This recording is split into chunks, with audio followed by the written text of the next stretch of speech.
오늘은 우리 그리스도인들하고 세상의 관계, 세상 권세, 세상의 권세와의 관계에 대한 말씀을 드립니다. 우리 예수 믿는 사람들은 세상 권세를 어떻게 이해를 하고 받아들일 수 있는 건가? 그리고 또 어떻게 그것에 우리가 잘 적응해서 세상을 믿음으로 승리하며 살아갈 수 있는 것인가? 이런 말씀이 여러분들에게 주어지게 될 것입니다. 큰 은혜가 있으시기를 바랍니다. 오늘 본문 1절 앞을 보도록 하겠습니다. 각 사람은 위에 있는 권세들에게 뭐하라? 복종하라. 위에 있는 권세는 우리가 얼른 하늘에 있는 권세로 생각할 수 있는데 하늘의 권세가 아니라 땅의 권세, 세상 권세를 말하는 겁니다. 우리 사회 구조 속에는 세상 권세는 일반 사람보다 높은 위치에 있다. 그래서 위에 있는 권세로 표현했다. 여러분은 그렇게 이해를 하시면 되겠습니다. 그 세상 권세에다가 우리가 복종하라 이렇게 말씀을 하셨어요. 그런데 우리가 이 세상 권세에 복종하는 데는 한 가지 질문을 던질 수가 있습니다. 그 질문이 뭐냐면 세상 권세가 선한 권세면 당연히 복종해야 되겠죠. 근데 세상 권세가 악하면 복종을 해야 돼야 안 해야 돼? 골치 아파지는 거란 말이에요. 하기가 곤란해지고 그런 거란 말이에요. 근데 오늘 본문에 보면 단서를 붙이지 아니하고 각 사람은 위에 있는 권세들에게 뭐하라? 복종하라고 했단 말이에요. 그래서 옛날에 이 말씀을 가지고 어떤 해석을 했느냐 하면 이 말씀을 주어지는 그 당시가 로마 제국이 이스라엘을 지배하고 있던 시절이었다. 이 로마 제국이 그렇게 선한 권세가 아니라 악한 권세인데 이 권세가 너무 강력하고 힘이 세니까 거기다 저항을 했다가는 너무 많은 사람 피해를 받을 것 같으니까 우리 예수 믿는 사람들이 너무 피해를 받을까 봐 하나님이 보호 차원으로 세상 것에 일단 복종해야 된다 이 말씀을 주셨을 것이다. 이런 해석을 했어요. 근데 그 해석을 얘기를 듣고 가만히 보니까 이건 인간적이고 세상적인 해석이지 영적인 해석이 아닌 것 같아. 여러분 이 세상 권세는 말입니다. 우리 개인하고 조금 다른 게 있습니다. 개인하고 다른 게 세상 권세는 악하든 그게 선하든지 간에 악하든 선하든지 간에 이 역행하는 역기능이 아니라 순기능이 있어요. 그래서 세상 권세가 악하든 선하든 간에 일반적으로 선한 사람이 나타나면 그걸 칭찬하고 상을 주고 악한 사람이 나타나면 벌을 내려요.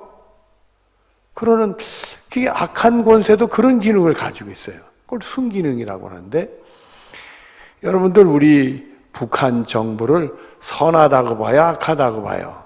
악하다고 보지요. 그러면 북한 군 중에서 착하고 선한 일을 하면 잘했다고 칭찬하고 상 줄까요? 안 줄까? 준단 말이에요. 또 거기서 악한 짓을 하면 벌을 내려요. 자기들이 악한 정부일지언정 일반적인 이렇게 소시민적으로 사는 사람들에게는 선하게 사는 사람을 상을 주고 칭찬하고 격려하고 악한 짓을 하는 사람은 벌을 내려요. 벌을 내려. 그게 순기능이라는 게 있어요. 그래서 이 순기능 중심으로 이 세상 권세에 우리가 복종해야 된다. 그 말씀을 여러분에게 드려지게 되는 겁니다. 본문 1절 뒤를 보도록 하겠습니다. 권세는 누구로부터 나오지 않음이 없으니 하나님께로부터. 모든 것은 다 누구께서 정하신 것이라 하나님. 그러니까 세상 권세는 하나님께로부터 나왔고 하나님이 정해놓으신 거다. 이게. 계시록 4장 11절 뒤를 보면은 주께서 만물을 지으신지라 만물이 주의 뜻대로 있었고 또 지으심을 받았나니 만물을 창조하신 말씀인데 그 속에 세상 권세도 포함이 되는 거예요. 이 세상 권세를 세상에다 하나님이 주신 것은 하나님이 뜻이 있었고 하나님이 지으신 거다 이거예요. 그러니까 하나님이 하신 거기 때문에 그 세상 권세는 우리는 일단은 복종을 해야 되는 그 뜻이 거기에 숨겨져 있는 거예요. 또 하나는 이 세상 권세에 복종해야 이 사회가 질서가 잡히고 사회가 안정을 찾을 수 있단 말이에요. 그런 의미가 있어요. 그런데 골로새서 2장 9절과 10절에 보면 이런 말씀이 나옵니다. 그 안에는 예수님 안을 얘기합니다. 예수 그리스도 안에는 신성의 모든 충만이 육체로 거하시고, 신성은 하나님의 성, 신적인 능력이 예수님에게 거한다는 거예요. 충만하게 거한다는 거예요. 그래서 예수님 통해서 사람이 할 수 없는 이적과 표적이 일어난 것이고, 또 물고기 떡 5덩이 가지고도 5,000명을 먹이고 12방이라는 놀라운, 이건 신적인 능력이 예수님에게 있기 때문에 그렇다는 거예요. 그런 신성에 예수님의 육체에 충만하게 임하고, 또 그 은혜를 받은 사람들에게 너희도 그 안에서 충만해졌으니, 우리도 예수님 은혜로 충만하게 지는데, 그 다음 말씀이 중요해요. 그는, 우리 예수님은 모든 통치자와 권세의 머리시니라 그랬어요. 그래서 이 세상 권세의 머리는 누구라고요? 예수님이에요. 이 세상 권세가 예수님에게 다스림을 받아야 선한 권세가 되고, 그렇지 못하고 위정자들이 욕심내면 악한 권세가 될 수가 있는 거예요. 그래서 우리가 이 세상 권세의 모든 다스리는 분은 우리 예수님이 되어져야 돼. 그런 일의 대표적인 것으로 나타나는 인물 중에 하나가 미국의 링컨 대통령이 자기 그 관저에, 대통령 관저에다가 기도실을 준비해놨어. 늘 기도를 했어. 예수님의 다스림을 받아가지고 나라를 다스리려고 그렇게 했다.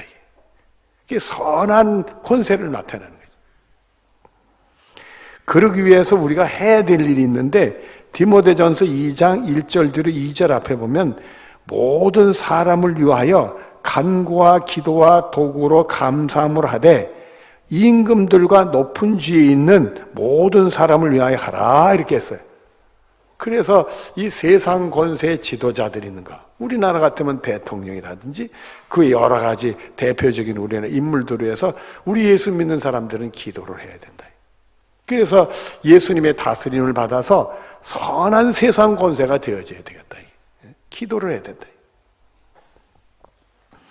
그리고 고린도전서 15장 24절 앞에 보면 그 후에는 마지막이니 그가 통치와 모든 권세의 능력을 멸하시고, 우리 예수님이 세상을 심판하시기 위해서 이 땅에 재림하실 때, 그때는 세상에 있는 모든 것, 특히 통치와 권세 이런 것들을 다 멸해버리신다 이거예요.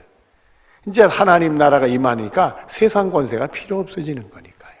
또 그때 무지 불행한 일인데, 세상 권세가 마귀의 도구가 돼서 예수님을 핍박한다는 말씀이 나와요. 예수 믿는 사람들을, 교회를 핍박하는 얘기들이 나와요.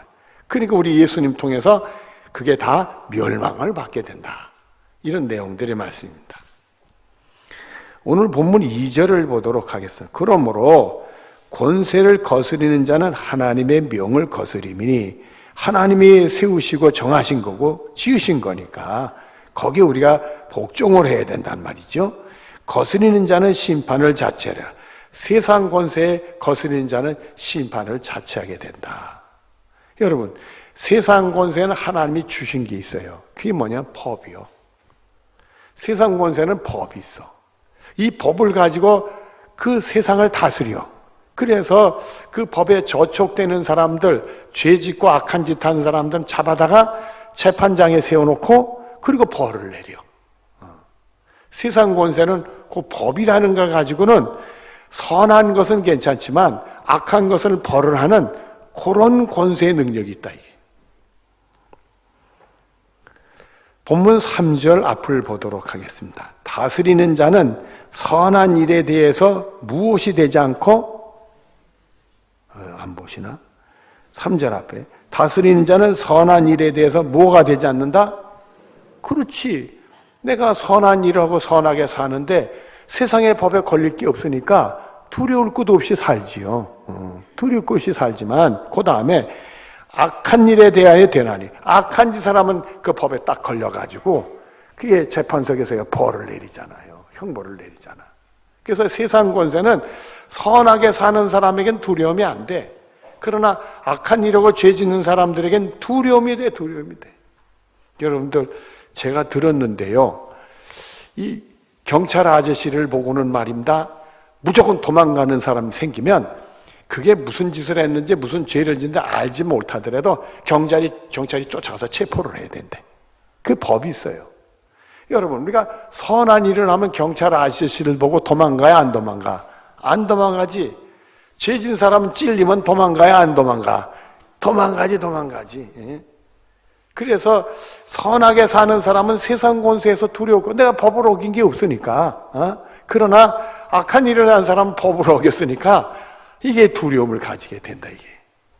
옛날에 제 운전을 처음 배울 때는 운전이 서투르고 이게 교통법규를 잘 지킨다는 생각 못 하니까 갑자기 경찰 아저씨만 보면 그냥 겁이 나는 거야. 저 양반 왜 저기 있대? 그리고 겁이 나고 그러는데, 여러분들 운전 처음 배울 때 경찰 아저씨들만 겁나고 그러잖아요. 나만 그랬나? 여러분, 겁이 나요, 겁이 나. 근데 뭐 운전을 좀 많이 하다 보니까 이제는 내가 죄 짓지 않고 뭐 위반 안 했으면 경찰 아저씨 뜨느든 간에 겁이 날 거 없잖아요. 겁이 날 거 없어요. 그러면 내가 그러나 신호 위반을 잘못하면 겁나는 거지. 한 번은요, 오래전의 얘기인데, 제가 대전에 신방 갔다 이렇게 돌아오는데 비가 많이 왔어요. 주룩주룩 비가 오는데, 여러분들 그 대전 서대문 쪽에 빠져나오면서 이렇게 고개 넘으면서 방동저수지 내려오는 데 있잖아요. 거기 저기 성북도로 빠지는데 신호등이 있잖아요. 제가 그 빗길에 잘 운전해서 잘 오는데, 아니 그 신호등 있는데 바짝 왔는데 갑자기 노란 등이 팍 하는 거네. 그리고 어떻게 할 수가 없으니까 그냥 통과했어요. 그리고는 그냥 빗길에 쫙 가는데 갑자기 뒤에서 엥 소리가 나. 그러더니 이 경찰 백차가 내 앞에 가서 딱 세워놓고 이 아저씨가 내리더니 날 보러 창문을 내리래. 면허증을 달래. 신호 위반을 했대, 거기서. 그러니까 내가 뭐라고 해야 돼요? 잘못했다고 그랬지. 아이고, 나도 그냥 얼떨결에 내가 잘못했습니다. 죄송합니다. 그랬지. 그랬더니 그 아저씨가 그러더라. 내 얼굴을 고마워니 쳐다보더니 싼 거 띄워줄게요. 그러더라고. 그래서 내가 싼 거 띄웠어요. 죄송하다 하니까 싼 거 띄워주더라고. 그게 뭔지 몰라도 싼 거 띄웠어. 그래서 벌금은 물었단 말이에요. 여러분, 우리가 선하게 사는데 법이 무서울 게 뭐 있어? 내가 잘못했으니까 잘못한 거지. 법이 무서운 거지. 3절 뒤를 보도록 하겠습니다. 네가 권세를 두려워하지 아니하려느냐? 뭐를 행하라? 선하게 권세를 두려울 게 뭐 있어? 그리하면 그에게 오히려 칭찬을 받는데. 여러분, 법을 어긴 사람들에겐 벌을 내리지만은 오히려 선한 일하고 착한 일을 하면 상 줘야 안 상 줘? 잘했다고 상 주고 격려한단 말이에요. 그 옛날에 이런 일이 있었어요. 그 전에 제가 서울에 살 때인데, 서울 변두리에 살 때인데, 그 당시에 창경원이라는 데 있어. 이 창경원은 동물원을 해서, 거기 또 벚꽃도 많이 피고 그래가지고, 창경원에 어릴 때는 그 동물 구경한다고 막 가고 그랬어요. 그런데 지금은 동물은 다른 데로 다 이사 보내고, 창경궁이 됐죠. 궁궐이 됐는데, 옛날엔 그게 창경, 동물원이 돼 있었어요. 근데 그 동물원에 한번 갔는데, 저쪽에 정자가 있고, 막 호수 있는데, 그때 자유당 정치 때인데 이승만 대통령이 사람들을 상을 준대. 그래서 무슨 상을 주냐 했더니 그게 6.25 끝나고 나서 얼마 안 될 때니까 이 사람의 출산을 자꾸 장려하는 정책을 써서, 그래가지고 애를 많이 낳은 사람들에게 상을 주는 그런 식이 있었어요. 요즘에 상 줘야 안 줘? 돈 주지. 장려 정책으로 돈 주지. 그게 상이지 뭐. 애기 많이 낳으라고 상 주지. 그러니까 그 당시는 그 애기 많이 낳는 것을 선으로 생각하니까 잘했다고 상을 주는 거예요. 장려를 시키는 거예요. 근데 제가 사는 동네에 좀 잘 사는 집이 있었는데 그 집에 애가 23명이었어. 23명인데 큰 부인이 12명을 낳고 작은 부인이 11명을 낳았어. 그러니까 바뀌었나? 큰 부인이 11명에 둘째가 12명이나, 이거 헷갈리네. 하여튼 간에 23명이요.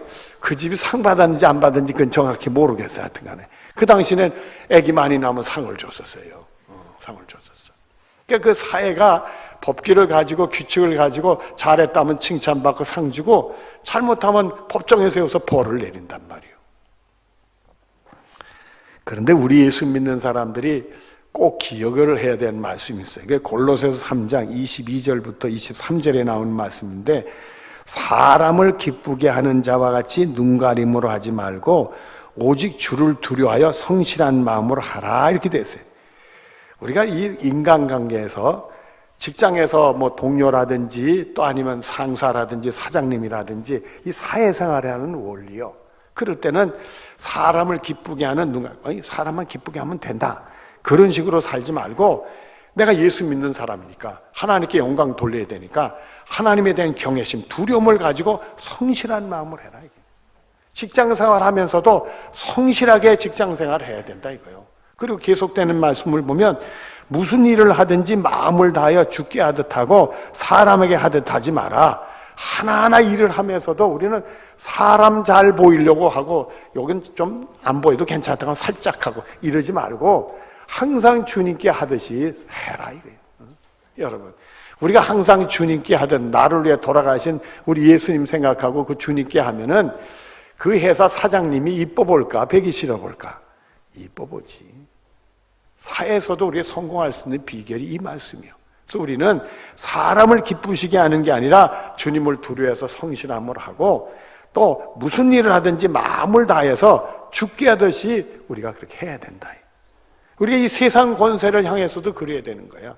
세상 권세에서도 하나님의 영광 가리면 안 되니까 정말 사람 기쁘게 하는 게 아니라 두려운 마음을 가지고 성실하게 우리가 법을 지켜야 되는 거예요. 그리고 최선을 다해서, 최선을 죽게 하듯 해서 우리 예수 믿는 사람 오히려 칭찬받고 상 받는 게 당연한 일이 생기는 그런 복이 있어야 된다. 우리 신앙인들은 이 원리를 잊어버리면 안 돼. 그것이 골로새서 3장 21절부터 23절 말씀이에요. 여러분들 나중에 23절만 봐도 됩니다. 자, 본문 4절 앞을 보도록 하겠습니다.